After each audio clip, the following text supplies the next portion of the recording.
Assalamualaikum warahmatullahi wabarakatuh. Alhamdulillah, wassalatu wassalamu ala rasulillah Sayyidina Muhammad ibn Abdillah wa ala alihi wa ashabihi wa man tabi'ahu wa nasarahu wa wala. La haula wa la quwwata illa billah. Amma ba'du. Bapak-bapak, ibu-ibu jamaah salat subuh Masjid Al-Falah, jamaah majelis cinta Al-Quran Al-Falah, hafizakumullah. Mari kita mulai saja. Kita awali dengan Ummul Quran suratul Fatihah. Kita mohon pada Allah Subhanahu wa taala agar senantiasa Allah memberkahi umur, rezeki dan kesehatan kita. Allah senantiasa jaga keluarga kita menjadi keluarga yang sakinah, mawaddah wa rahmah fid din wad dunya wal akhirah. Dzurriyyah kita menjadi orang-orang yang saleh dan salihah, dan semoga Allah wafatkan kita semua dalam keadaan husnul khatimah. Amin ya Allah ya rabbal alamin. Bitilkan niyyah wa li kulli niyyatin salihah wa ila hadratin nabi Muhammadin Mustafa Rasulillah sallallahu alaihi wasallam wa li ashabihi wa dzurriyyatihi wa ahli baitihi wa ila hadrati ikhwani minal anbiya wal mursalin wal awliya wasyuhada wassalihin wassahabati wattabi'in wattabi'at tabi'in wal ulama'il 'amilin wal 'amilin wal musannifin wa jami' ahlul qurra wal 'ubbad wal mufassirin wa jami'il malaikatil muqarrabin wa jami'il mu'minin wal mu'minat wal muslimin wal muslimat, khususan ila ruh wa ruh. Mari kita sebut ahli kubur kita masing-masing.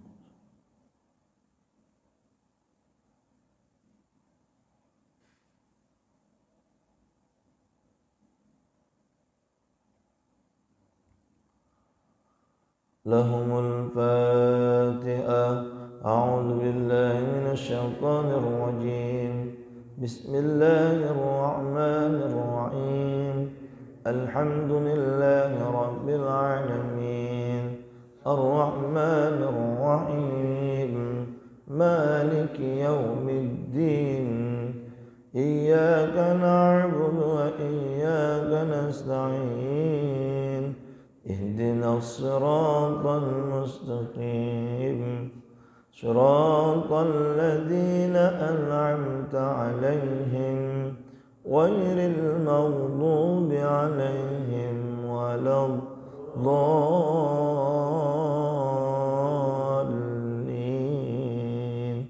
Amin. Bismillahirrahmanirrahim. Sayaqulu as-sufaha'u minan nasi ma wallahum 'an qiblatihim allati kanu 'alayha. Qul lillahil masyriq wal maghrib yahdi man yasha'u ila siratin mustaqim. Wa kadzalika ja'alnakum ummatan wasatan litakunu syuhada'a 'alan nasi wa yakuna ar-rasulu 'alaykum shahida. Wa ma ja'alna al-qiblata allati kunta 'alayha illa lina'lama man yattabi'u ar-rasula mimman yanqalibu 'ala 'aqibayhi. Wa in kanat lakabiratan illa 'ala alladhina hadallah. Wa ma kana Allahu liyudhi'a imanakum innallaha bin-nasi lara'ufur rahim. Qad nara taqalluba wajhika fis samaa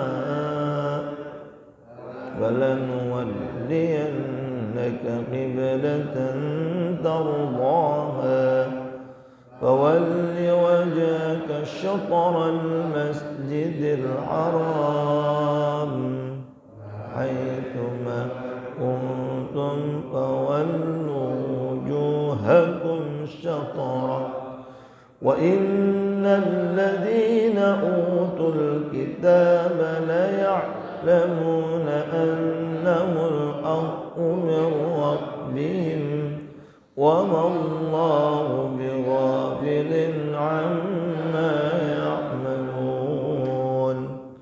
Wa la in ataital ladzina utul kitaba bikulli ayatin ma tabi'u qiblatak wa ma anta bittabi'in qiblatahum wa ma ba'duhum bittabi'in qiblata ba'd wa la in ittaba'ta ahwa'ahum min ba'di ma ja'aka minal 'ilm innaka idzan laminadh dhalimin. Alladzina atainahumul kitaba ya'rifunahu kama ya'rifuna abna'ahum wa inna fariqan minhum la yaktumuna al-haqqa wa hum ya'lamun. Al-haqqu min rabbika fala takunanna minal mumtarin wa likullin wijhatun huwa muwalliha fastabiqul khairat aynama takunu ya'ti bikumullahu jami'a innallaha ala kulli syai'in qadir. Wa min haitsu kharajta fawalli wajhaka syatral masjidil haram wa innahu lal haqqu min rabbik wa ma Allahu bighafilin amma ta'malun. Wa min haitsu kharajta fawalli wajhaka syatral masjidil haram wa haitsu ma kuntum fawallu wujuhakum syatrah li'alla yakuna linnasi 'alaikum hujjatun illa alladhina zalamu minhum fala takhshawhum wakhshawni wa liutimma ni'mati 'alaikum wa la'allakum tahtadun. Kama arsalna fikum rasulan minkum yatlu 'alaikum ayatina wa yuzakkikum wa yu'allimukumul kitaba wal hikmata wa yu'allimukum ma lam takunu ta'lamun. Fadhkuruni adhkurkum washkuru li wa la takfurun. Ya ayyuhalladzina amanu ista'inu bis-sabri was-salah innallaha ma'as-sabirin. ولا تقولوا لمن قتلوا في سبيل الله أموات بل أحياء ولكن لا تشعرون ولنبلونكم بشيء من الخوف والجوع ونقص من الأموال والأنفس والثمرات وبشر الصابرين الذين إذا أصابتهم مصيبة قالوا إنا لله وإنا إليه راجعون أولئك عليهم صلوات من ربهم ورحمة وأولئك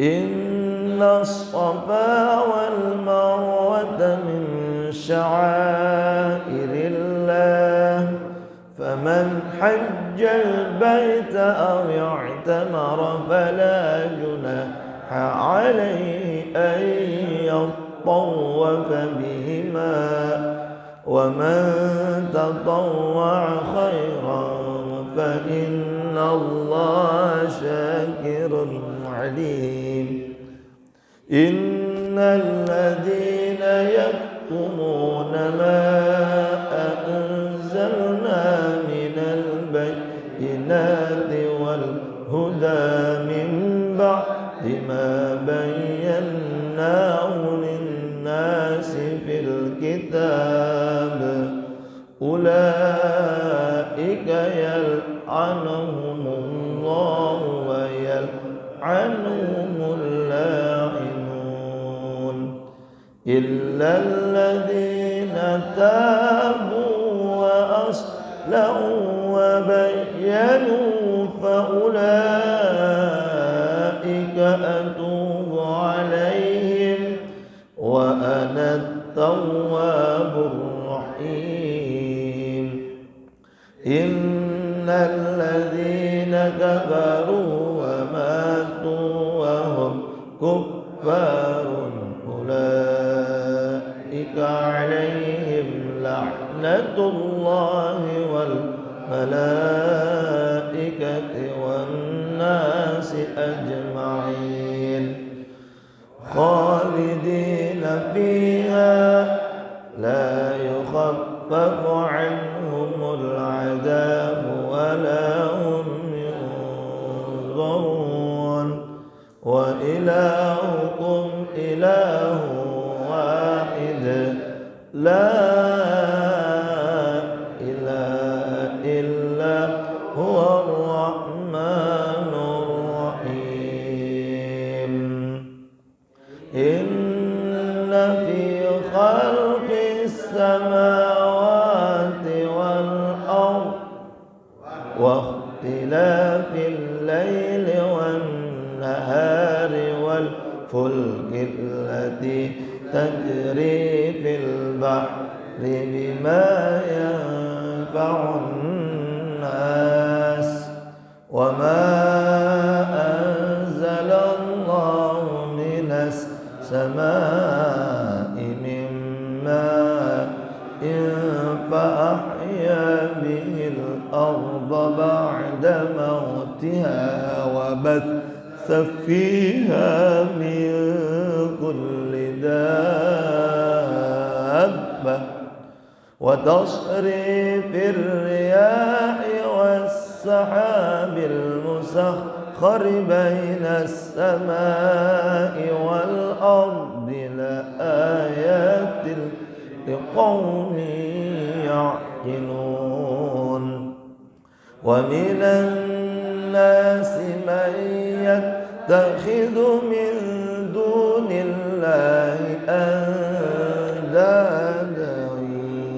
يحبونهم كحب الله والذين آمنوا أشد حبا لله ولو يرى الذين ظلموا إذ يرون العذاب أن القوة لله جميعا وأن الله شديد العذاب إذ تبرأ الذين اتبعوا من الذين اتبعوا ورأوا العذاب وتقطعت بهم الأسباب وقال الذين اتبعوا لو أن لنا كرة فنتبرأ منهم كما تبرأوا منا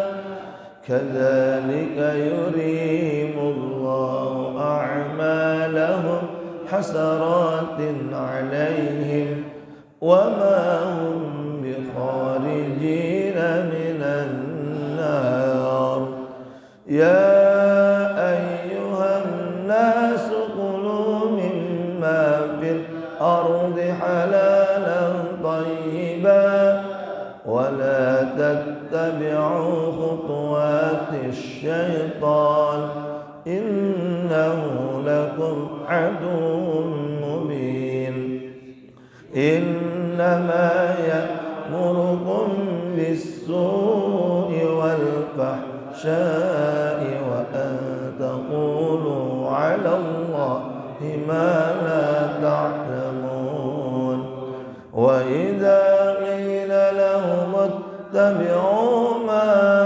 أنزل الله قالوا بل نتبع ما ألفينا عليه آباءنا أولو كان آباؤهم لا يعقلون شيئا ولا يهتدون ومثل الذين كفروا كمثل الذي ينعق بما لا يسمع إلا دعاء ونداء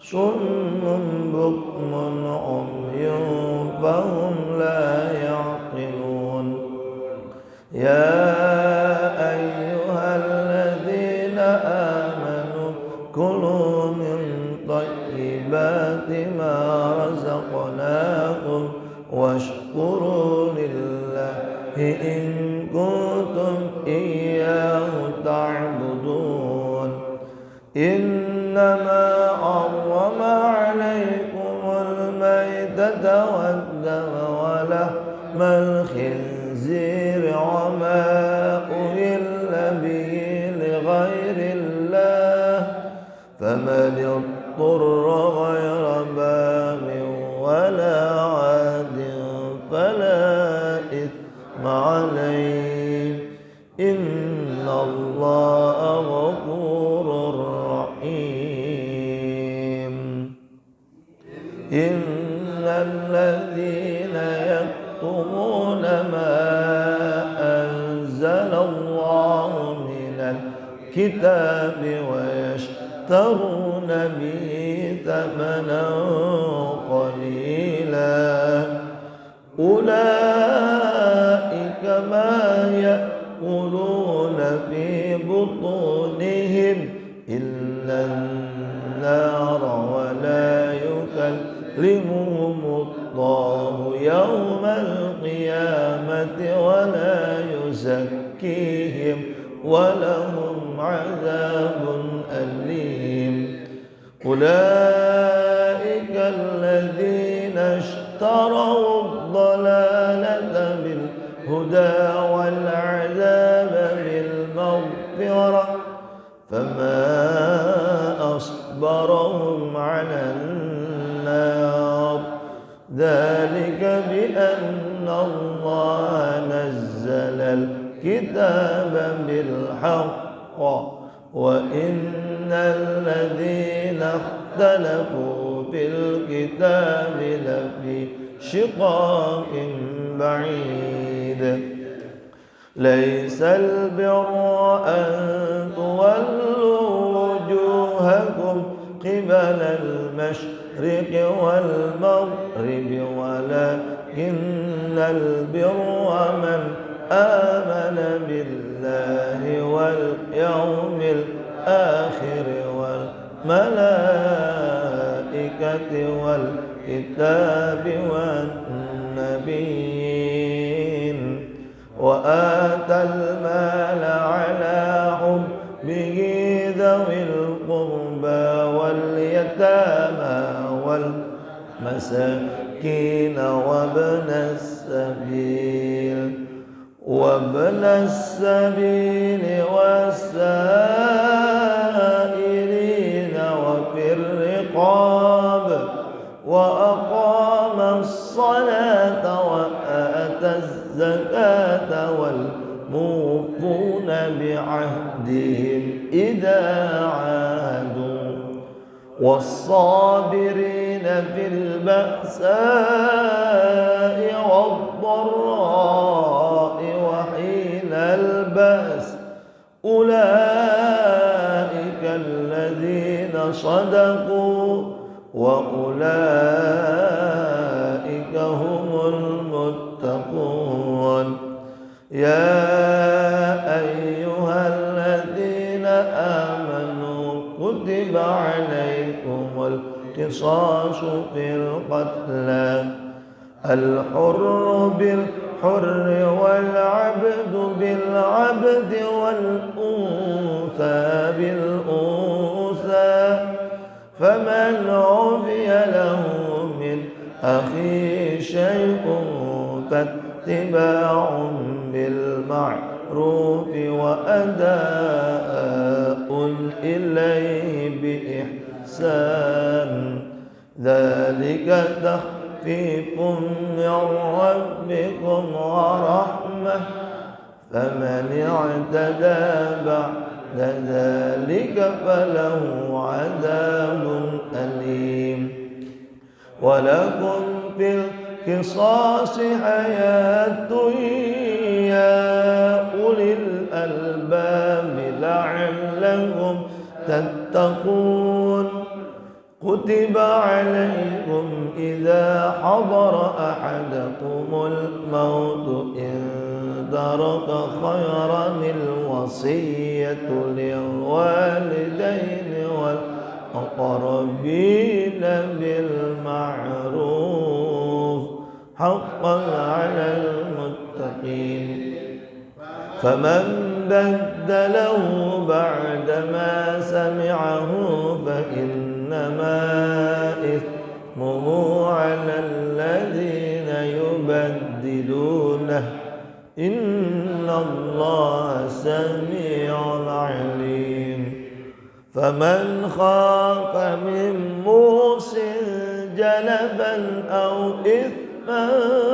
فأصلح بينهم فلا إثم عليه إن الله غفور رحيم يا أيها الذين آمنوا كتب عليكم الصيام كما كتب على الذين من قبلكم لعلكم تتقون أياما معدودات فمن كان منكم مريضا أو على سفر فعدة من أيام أخر وعلى الذين يطيقونه فدية طعام مسكين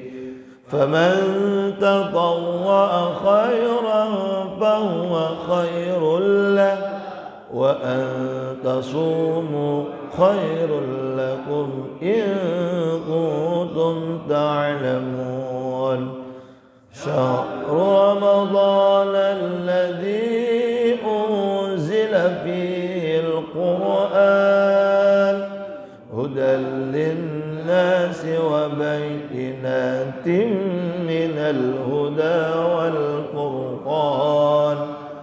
فمن شهد منكم الشهر فليصم ومن كان مريضا أو على سفر فعدة من أيام أخر يريد الله بكم اليسر ولا يريد بكم العسر ولتكملوا العدة ولتكبروا الله على ما هداكم ولعلكم تشكرون وإذا سألك عبادي عني فإني قريب أجيب دعوة الداع إذا دعاني فليستجيبوا لي وليؤمنوا بي لعلهم يرشدون أحل لكم ليلة الصيام الرفث إلى نسائكم هن لباس لكم وأنتم لباس لهن علم الله أنكم كنتم تختانون أنفسكم فتاب عليكم وعفى عنكم فالآن باشروهن وابتغوا ما كتب الله لكم وكلوا واشربوا حتى يتبين لكم الخيط الأبيض من الخيط الأسود من الفجر ثم أتموا الصيام إلى الليل ولا تباشروهن وأنتم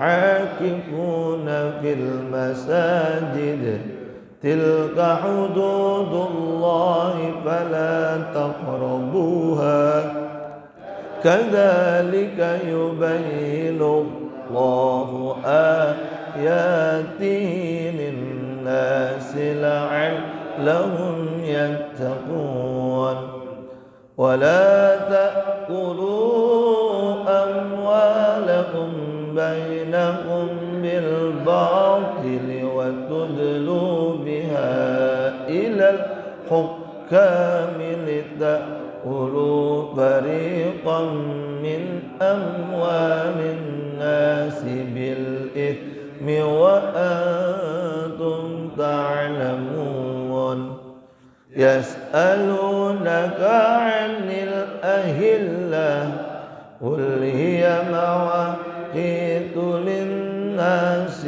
والحج وليس البر بأن تأتوا البيوت من ظهورها ولكن البر من اتقى وأتوا البيوت من أبوابها واتقوا الله لعلكم تفلحون وقاتلوا في سبيل الله الذين يقاتلونكم ولا تعتدوا إن الله لا يحب المعتدين واقتلوهم حيث ثقفتموهم وأخرجوهم من حيث أخرجوكم والفتنة أشد من القتل ولا تقاتلوهم عند المسجد الحرام حتى يقاتلوكم فيه فإن قاتلوكم فاقتلوهم كذلك جزاء الكافرين فإن انتهوا فإن الله غفور رحيم وقاتلوهم حتى لا تكون فتنة ويكون الدين لله فإن انتهوا فلا عدوان إلا على الظالمين الشهر الحرام بالشهر الحرام والحرمات قصاص فمن اعتدى عليكم فاعتدوا عليه بمثل ما اعتدى عليكم واتقوا الله واعلموا أن الله مع المتقين وأنفقوا في سبيل الله ولا تلقوا بأيديكم إلى التهلكة وأحسنوا إن الله يحب المحسنين وأتموا الحج والعمرة لله فإن أحصرتم فما استيسر من الهدي ولا تحلقوا رؤوسكم حتى يبلغ الهدي محله فمن كان منكم مريضا أو به أذى من رأسه ففدية من صيام أو صدقة أو نسك فإذا أمنتم فمن تمتع بالعمرة إلى الحج فما استيسر من الهدي فمن لم يجد فصيام 3 أيام في الحج و7 إذا رجعتم تلك 10 كاملة ذلك لمن لم يكن أهله حاضر المسجد الحرام واتقوا الله واعلموا أن الله شديد العقاب الحج أشهر معلومات فمن فرض فيهن الحج فلا رفث ولا فسوق ولا جدال في الحج وما تفعلوا من خير يعلمه الله وتزودوا فإن خير الزاد التقوى واتقون يا أولي الألباب ليس عليكم جناح أن تبتغوا فضلا من ربكم فإذا أفضتم من عرفات فاذكروا الله عند المشعر الحرام واذكروا كما هداكم وإن كنتم من قبله لمن الضالين ثم أفيضوا من حيث أفاض الناس واستغفروا الله إن الله غفور رحيم فإذا قضيتم مناسككم فاذكروا الله كذكركم آباءكم أو أشد ذكرا فمن الناس من يقول ربنا آتنا في الدنيا وما له في الآخرة من خلاق ومنهم من يقول ربنا آتنا في الدنيا حسنة وفي الآخرة حسنة وقنا عذاب النار أولئك لهم نصيب مما كسبوا والله سريع الحساب صدق الله العظيم اللهم ارحمنا بالقرآن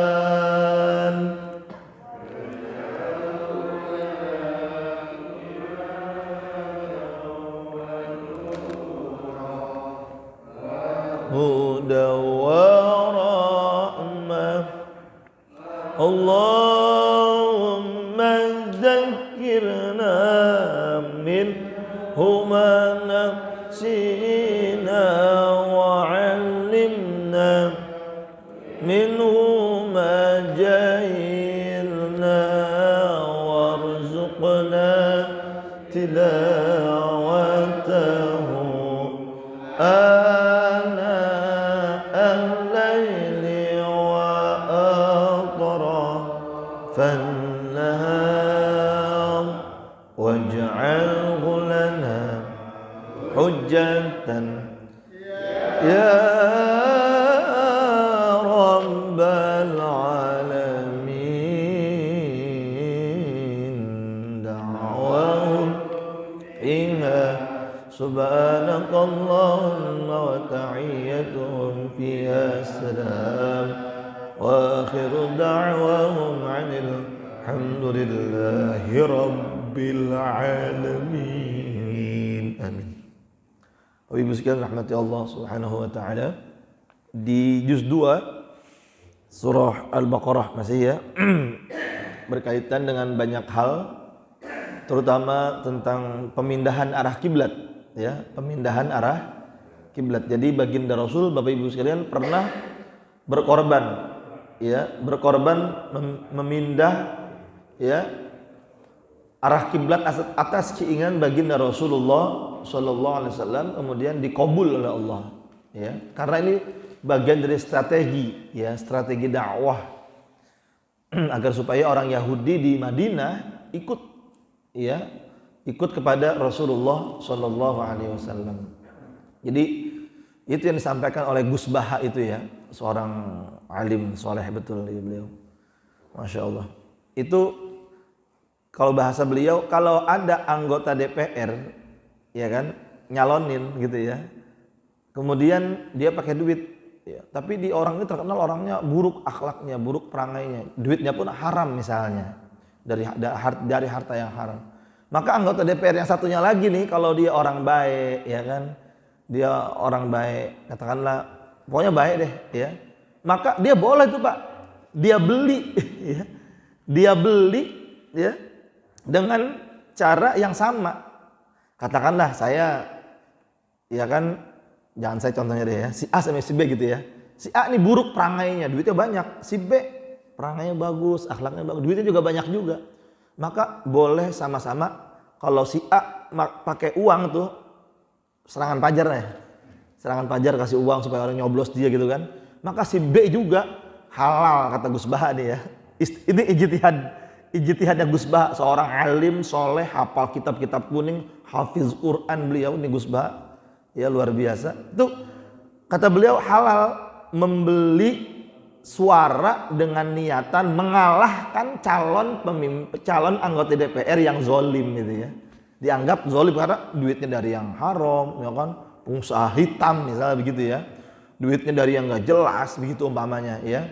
Dan dia niatnya juga udah kelihatan, maka orang yang baik, yang kaya ini dibolehkan membeli suara tadi itu dengan dalam, kalau istilah Gus Baha itu membeli apa namanya, kebaikan ya, membeli kebaikan ya. Jadi kebenaran dibeli, Pak. Ya.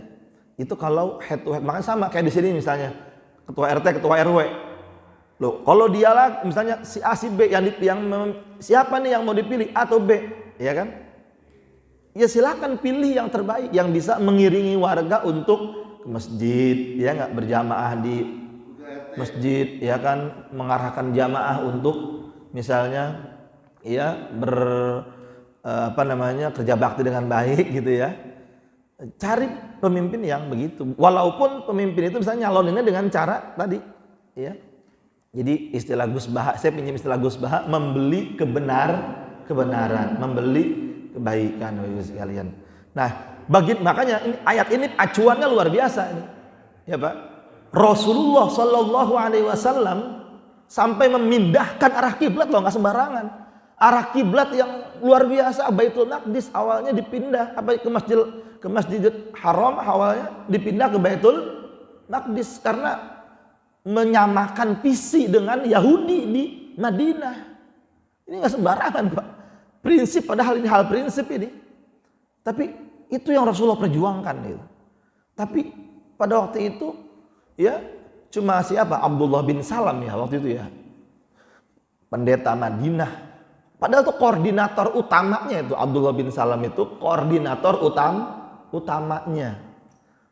Ketua pendeta gitu. Dia yang padahal harusnya bisa mengayomi pendeta di bawahnya, tapi enggak juga. Ternyata dia masuk Islam, pendeta di bawahnya tidak ada yang masuk Islam. Artinya apa? Strategi Nabi Muhammad gagal. Walaupun kemudian Abdullah bin Salam dipanggil kan, coba kamu yang ngomong langsung, jangan nabi aja, begitu. Tapi kalau aku gagal, engkau ya, oke. Dicoba itu Pak, dipraktekin. Jadi pendeta-pendeta Yahudi waktu itu dipanggil semuanya, ya di Madinah, ya kan, yang manggil Rasulullah. Ayo kita masuk Islam. Diajak sama Rasulullah. Ayo kita masuk Islam. Kan sudah dijelaskan dalam kitab Taurat kalian, ya kan, bahwa akan datang Nabi terakhir. Ya aku ini. Ayo ikuti aku. Terus dan aku juga arah kiblatnya sama seperti kalian ke Baitul Maqdis, sama seperti kalian. Itu baru dipindahin oleh Rasulullah sebetulnya. Dan atas keinginan Rasulullah Allah kemudian kabul. Kemudian makanya dihabiskan, Rasulullah dibully kan sama orang-orang Mekah, dibully juga. Sayaqulu sufaha'u minan nasi ma wallahum an qiblatihim allati kanu alaiha. Pemindahan arah kiblat itu langsung habis dibully itu Rasulullah sama netizen pada waktu itu. Sama netizen ya. Habis dibully karena tadi memindahkan arah kiblat hal yang prinsip, Bapak Ibu sekalian, bayangkan. Tapi Rasulullah tenang saja. Katakan wahai Muhammad, diajarin sama Allah, kul lillahil masyriqu wal maghrib. Timur dan barat itu milik Allah. Enggak patean, cara jone ngoten. Enggak patean mau kalau kita kebenaran, benar udah tegak, enggak usah. Orang mau bilang apa terserah. Yang penting tetap menegakkan kebenaran. Itu kata Allah begitu. Bapak Ibu sekalian, coba Rasul udah begitu ngomong ke pendeta-pendeta Yahudi waktu itu. Nggak ono sing kolu, nggak ono sing gelem, nggak ada yang mau ikut masuk Islam. Akhirnya Rasulullah manggil siapa? Abdullah bin Salam nih di kamar. Ketua pendeta, koordinator pendeta, suruh keluar deh kamu yang ngomong langsung. Kamu kan bagian dari mereka, ya kan? Tuh, ya kan? Kalau nggak percaya, ini Abdullah bin Salam aja sudah masuk Islam, ketua kalian, koordinator kalian kan ini. Pendeta pada kaget semuanya. Apa kata pendeta-pendeta yang datang itu? Oh, kamu itu pengkhianat, begitu malah. Abdullah bin Salam yang sadar masuk Islam dibilang apa? Pengkhianat. Masya Allah, Bapak Ibu sekalian. Akhirnya pendeta itu bubar. Wah, nggak demen kalau begini nih. Ya ternyata ketua pendetanya masuk Islam. Tapi Bapak Ibu sekalian ini nggak bisa, ternyata strategi ini juga gagal. Ya itulah, sudah diupayakan, diabadikan ini dalam Al-Quran. Qulillahil masyriqu wal maghrib yahdi may yasha'u ila siratim mustaqim. Bapak-bapak, Ibu sekalian rahmati Allah Subhanahu wa taala, terus ditempuh oleh Rasulullah bagaimana caranya Islam ini berkembang sampai memindahkan arah kiblat. Akhirnya Rasulullah nggak tahan juga, udahlah percuma aja nih, ke Baitul Maqdis juga nggak ada yang masuk Islam juga akhirnya minta lagi pindah kemana? Ke haram lagi, akhirnya sampai sekarang gitu. Ini Bapak Ibu sekalian rahmat Allah Subhanahu. Nah, itu loh Pak, kayak begitu prinsip-prinsip kayak gitu aja bisa terjadi. Apalagi zaman sekarang ya, hal-hal yang baru banyak, perlu diijtihadin ya. Makanya Bapak Ibu rahmat Allah Subhanahu wa taala begini. Kalau kita masih sama Allahnya, nabinya sama Nabi Muhammad, ya enggak? Kitabnya sama. Wafat orang itu beda pendapat sama kita, ampunilah kesalahannya, maafkanlah kesalahannya. Itulah baginda Rasulullah Sallallahu Alaihi Wasallam. Ya. Bukan membabi buta, nyalah-nyalahin, apalagi nyukurin, apalagi tepok tangan. Betul, memang ada Abdullah bin Sabah namanya itu, dulu ada. Tapi itu politik yang dibalut dengan agama sebetulnya.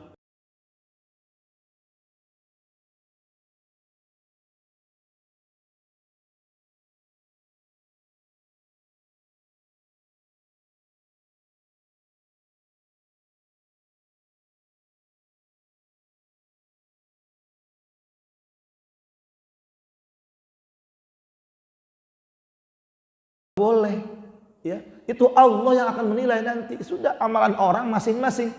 Lana a'maluna walakum a'malukum, bukan domain kita, Pak. Yang memutuskan itu kalau dalam sidang perkara itu hakim. Jaksa mau kayak gimana juga nggak bisa memutusin. Pengacara sehebat apapun nggak bisa mutusin, betul nggak? Yang bisa mutusin hakim. Yang bisa mutusin adalah hakim. Makanya alaihissallahu bi ahkamil hakimin. Ustadz, kalau di dunia kan hakimnya bisa di ini, bisa aja kong kali kong antara ini dengan ini. Ya di dunia silahkan, emang di dunia begitu. Tapi di akhirat nggak bisa ada intervensi. Allah yang maha adil, Allah yang maha hakim gitu kan. Dan famay ya'mal, ingat Bapak Ibu sekalian, famay ya'mal mithqala dzarratin khairan yarah. Jadi sekecil apapun kebaikan orang itu akan dikasih oleh Allah, kebaikan tersebut pahalanya dikasih. Jadi orang sudah Masya Allah beriman kok sama Allah, nabinya sama Nabi Muhammad, cuma beda dikit. Apa bedanya misalnya? Perlakuan kepada sahabat-sahabat Nabi, kan begitu ya, sama sahabatnya misalnya. Ya sudahlah, itu perbedaan semacam itu, Bapak sekalian, itu biasa. Ya, nanti Sunni, Syiah, ya kan, dan seterusnya itu, ya itu semuanya nanti Allah akan mengadili. Allah yang akan mengadili siapa yang terbaik. Makanya Allah ciptakan kematian dan kehidupan kan, kemarin kita pernah bahas ya, liyabluwakum ayyukum ahsanu amala. Jadi akan dilihat nanti Allah yang menilai siapa yang terbaik di antara kita. Jadi itu Bapak sekalian, ini penting ya kita tekankan di sini bahwa baginda Rasul saja bisa melakukan strategi itu gitu. Bisa melakukan. Nah sekarang orang bisa bilang begini Pak, oh dulu kiai itu bilangnya begini, kok sekarang beda ya? Nggak bener tuh, itu namanya munafik. Sembarangan banget ente ngomong begitu, main munafik aja. Imam Syafi'i kurang apa Pak? Imam Syafi'i kurang apa? Itu ada yang namanya qaul qadim, qaul jadid tuh. Makanya kalau belajar ya kita harus sungguh-sungguh dan komprehensif. Nih Pak, qaul qadim itu di Irak, Imam Syafi'i itu. Qaul qadim itu di Irak. Jadi perkataan qaul, ijtihad, fatwa Imam Syafi'i ketika di Irak itu beda ketika beliau ke Mesir. Kenapa? Karena di Mesir itu orangnya modern. Di Mesir itu orangnya modern. Di Mesir orangnya lebih apa namanya pada waktu itu lebih berpendidikan, sehingga qaulnya beda jadinya. Beda. Itu sebetulnya jauh sebelum Imam Syafi'i ya Pak. Jauh sebelum Imam Syafi'i itu ada Ibnu Abbas radhiyallahu an. Itu sahabat Rasul. Ada orang datang ke Rasulullah, ada orang datang ke Ibnu Abbas begini. Wahai Ibnu Abbas, kalau ada dosa orang membunuh, itu dosanya diampunin enggak sih? Enggak diampunin. Kata Ibnu Abbas enggak diampunin. Terus ada orang datang lagi yang lain. Orang ini udah pulang. Wahai Ibnu Abbas, kalau ada orang yang membunuh, dosanya diampunin enggak? Diampunin dong, diampunin. Pak, pertanyaan sama enggak? Sama. Jawabannya beda. beda. Itulah Islam. Itulah Islam. Itulah Islam. Tuh di sini saya tekankan nih. Karena orang sombong-sombong banget, merasa benar sendiri, enggak, jangan begitulah. Enggak bisa kita petantang-pententeng begitu. Islam itu Pak, rahmatan lil alamin. Pendapatnya bisa 2, 3, 4, 5. Fikih aja bisa 2, 3, 4, 5. Ada orang takbir begini, ada begini, ada begini. Bener semua itu. Yang enggak bener yang enggak sholat gitu loh. Iya kan ya, betul ya. Yang enggak bener orang yang enggak sholat. Begitu juga bahkan sampai kasus pembunuhan saja dianggap oleh Abdullah bin Salam begitu. Abdullah bin Salam, Ibnu Abbas, iya. Kata Ibnu Abbas, ternyata orang yang mendapat jawaban tidak akan diampuni dosa pembunuh itu karena orang yang bertanya belum pernah membunuh, Pak. Belum pernah membunuh. Sementara orang yang bertanya kedua, Abdullah bin Ibnu Abbas, diampuni nggak sih dosa orang yang membunuh? Diampunin lah, diampunin gitu ya. Ternyata orang yang bertanya kedua adalah memang seorang pembunuh. Dia pernah bunuh orang. Dia minta pendapat Ibnu Abbas. Rasul sudah wafat tentunya waktu itu. Akhirnya diampunin dosanya, kata Ibnu Abbas begitu. Itu bijaksana sekali Bapak Ibu sekalian. Sama seperti Sayyidina Umar dulu. Jauh sebelum Ibnu Abbas, seniornya Sayyidina Umar, pencuri itu dalam Al-Quran dan adat kebiasaan di Arab waktu itu, kalau pencuri dipotong tangannya, ya enggak? Wasariku wasariqatu faqta'u aydiyahuma. Pencuri itu dipotong tangannya. Sayyidina Umar pernah tidak mengeksekusi potong tangan ketika ada kasus pencurian di zaman beliau ketika menjadi khalifah, menjadi pemimpin. Orang pada protes semuanya, protes. Gimana sih Sayyidina Umar? Dia kan mencuri, kenapa nggak dipotong tangannya ya? Kata Sayyidina Umar, dia itu mencuri bukan untuk memperkaya diri, tapi dia mencuri untuk makan, kelaparan. Tuh, akhirnya tidak dipotong tangannya. Subhanallah, inilah Pak kebijakan-kebijakan dalam ya para orang-orang yang mampu membuat ya kebijakan dalam memahami Islam secara kafah. Itulah yang disebut dengan kafah tuh begitu. Ya, Sayyidina Ali bin Abi Thalib, Bapak Ibu sekalian, wafat terbunuh. Ini sejarah kelam ya. Sayyidina Ali bin Abi Thalib Pak, wafat terbunuh, sejarah kelam ini. Kenapa Sayyidina Ali wafat terbunuh? Karena dibunuh oleh orang yang sama-sama Islam. Ya Allah, kok bisa? Iya, karena yang membunuh itu pemahamannya saklek, yang membunuh pemahamannya tekstual, dan dia pakai dalil ayat yang nggak bener. Masa dalil ayatnya begini, wa man lam yahkum bima anzalallah faulaika humul kafirun. Barang siapa yang tidak menggunakan hukum-hukum Allah maka kafir. Itu dipakai dalil itu, ayat itu, ketika Sayyidina Ali melakukan ijtihad, kebijakannya itu kemudian kontra Pak, dianggap salah oleh siapa? Abdurrahman bin Muljam namanya. Siapa namanya? Abdurrahman bin Muljam. Abdurrahman bin Muljam inilah yang membunuh Sayyidina Ali. Orang ini apakah orang bodoh? Bukan. Preman? Bukan. Dia ini ahli Quran juga. Dia ini hafal Quran bahkan. Ya, orang soleh. Bahkan dikatakan lagi dalam bahasa yang lain, qaimul lail, shaimun nahar, hafizul Quran. Siangnya dia berpuasa, malamnya tahajud, pasan. Dan dia hafal Quran, Allahu Akbar. Tapi dia membunuh Sayyidina Ali. Kenapa? Karena dia memahami Al-Quran secara tekstual. Padahal itu bukan yang dimaksud. Yang dimaksud di situ adalah teks itu untuk kitab Taurat. Tapi dipaksakan oleh dia karena dia berbeda dengan Sayyidina Ali. Sayyidina Ali wafat, dibunuh akhirnya. Ini sejarah kelam. Orang jarang mau buka-buka kayak begini nih. Kita buka-bukaan nggak apa-apa. Bahwa itu terjadi Pak. Ya, terjadi di zaman itu. Nah kemudian disitulah muncul mulai yang disebut dengan orang-orang pengikut Abdurrahman bin Muljam yang keras-keras itu. Iya. Ada orang begini sekarang. Saya heran. Semua kalau kiai semuanya lembut, bahaya Ustadz. Harus ada yang keras juga. Dulu Sayyidina Umar keras. Ya Allah, dari mana ceritanya ente? Sayyidina Umar itu keras sebelum masuk Islam. Islam. Setelah masuk Islam lemah lembut. Betul, Sayyidina Umar sering keras waktu udah masuk Islam, tapi selalu dilarang oleh Rasulullah. Jangan Umar, sabar Umar, jangan Umar, sabar Umar. Banyak kasusnya. Contoh yang paling terang adalah ketika ada orang Arab Baduy kencing di dalam masjid. Kan mau ditebas itu batang lehernya orang itu. Songong nih, orang kok kencing di dalam mau ditebas. Sayyidina Umar Rasulullah apakah enggak, Rasulullah merelai. Jangan, tar dulu. Kita tanya, biarin dia selesaiin dulu kencingnya, kan begitu. Setelah itu ternyata dia emang nggak tahu tuh Arab Baduy, orang kampung namanya juga, ya kan? Bapak Ibu sekalian, ini penting Bapak Ibu sekalian. Ya, untuk kita bahas di hari-hari sekarang ini, ya, orang memahami sesuatu itu maunya dengan instan, nggak bisa lah Bapak Ibu sekalian. Negara kita aja 350 tahun baru merdeka. Sekarang usianya juga belum 100 tahun kemerdekaannya.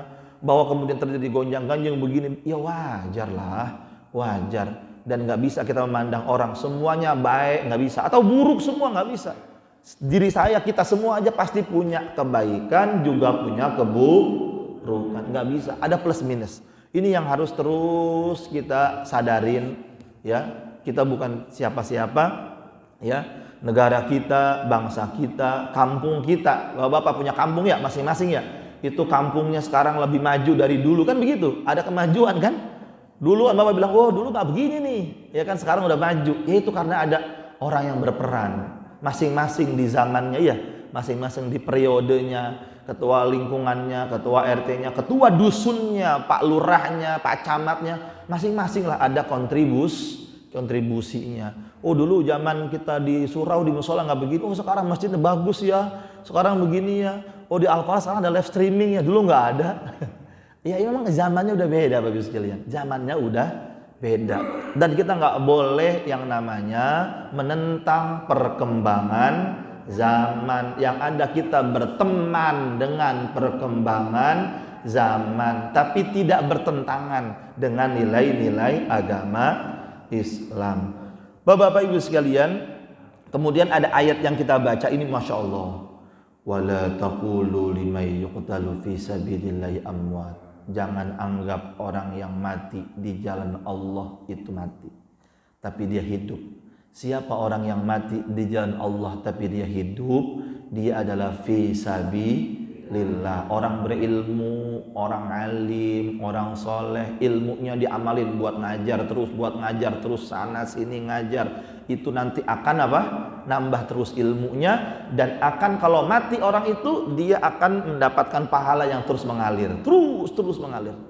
Yang kedua, orang yang kaya yang hartanya untuk fisabilillah, untuk sedekah, untuk jariyah, untuk infak, untuk wakaf. Mati orang itu, senangnya luar biasa. Kenapa? Karena uangnya, hartanya sudah diinfakkan di jalan Allah. Sedihnya orang itu apabila hartanya ditinggal, dianya dikubur, hartanya hanya menjadi milik ahli waris. Kalau udah jadi ahli waris itu ora enek pahalane, ne cara jone ngoten panjenengan. Enggak ada pahalanya. Enggak ada. Enggak, itu karena orang meninggal, hartanya itu milik Allah. Jelas Bapak Ibu ya? Orang meninggal itu Pak, hartanya milik Allah, dikembalikan, semuanya dikembalikan kepada Allah. Jasadnya dikembalikan ke Allah, ruhnya dikembalikan kepada Allah, hartanya pun dikembalikan kepada Allah. Tapi Allah gak mau sinten kolu, kata Allah. Ngapain? Buat apa harta? Kemudian dikembalikanlah ke ahli waris. Makanya kalau harta waris itu jelas bagiannya, anak laki-laki berapa, ya, anak perempuan berapa, ya kan? Kalau dia masih punya ibunya berapa, bapaknya berapa. Kalau bapaknya nggak ada, ibunya nggak ada, oh berarti saudaranya dapat sekian, gitu. Itu namanya waris. Nggak ada pahalanya ninggalin warisan itu, nggak ada. Yang ada pahalanya kalau uangnya sudah dibelanjakan di jalan Allah. Semasa hidup sudah infak ke masjid, sudah infak ke sana sini. Jembatan nih Pak, dikiranya jembatan itu Pak ya, dikiranya jembatan itu nggak ada pahalanya. Ya Allah, ada pahalanya itu. Justru yang kita sering lewatin, ya kan, orang mau ke sholat ibadah ke masjid pakai jembatan, orang mau kerja pakai jembatan, sekolah mau jembatan. Orang kadang begini, saya emang nggak mau infak kalau nggak ke masjid, harus masjid. Padahal jembatan di tetangga kampungnya misalnya jebol ya, tetap aja dia mau memewah-mewahkan masjidnya. Sementara di tetangga kampungnya musim hujan jebol, dia nggak mau sedekah di situ, nggak mau wakaf di situ. Ini kekeliruan yang nyata. Orang memahami agama itu dikiranya hanya dasarnya ubudiyah saja. Padahal pahala yang gede kadang-kadang itu dari muamalah, Pak. Dari muamalah, ibadah ghairu mahdhah namanya. Ibadah mahdhah jelas pahalanya besar, langsung kepada Allah. Tapi ada namanya ibadah ghairu mahdhah. Ibadah ghairu mahdhah kata para ulama itu namanya ibadah sosial. Ibadah sosial pahalanya gede loh. Wallahu a'lam bishawab. Afwan minkum. Wassalamualaikum warahmatullahi wabarakatuh. Doanya setelah salat isyraq seperti biasa. Hari ini berhari-hari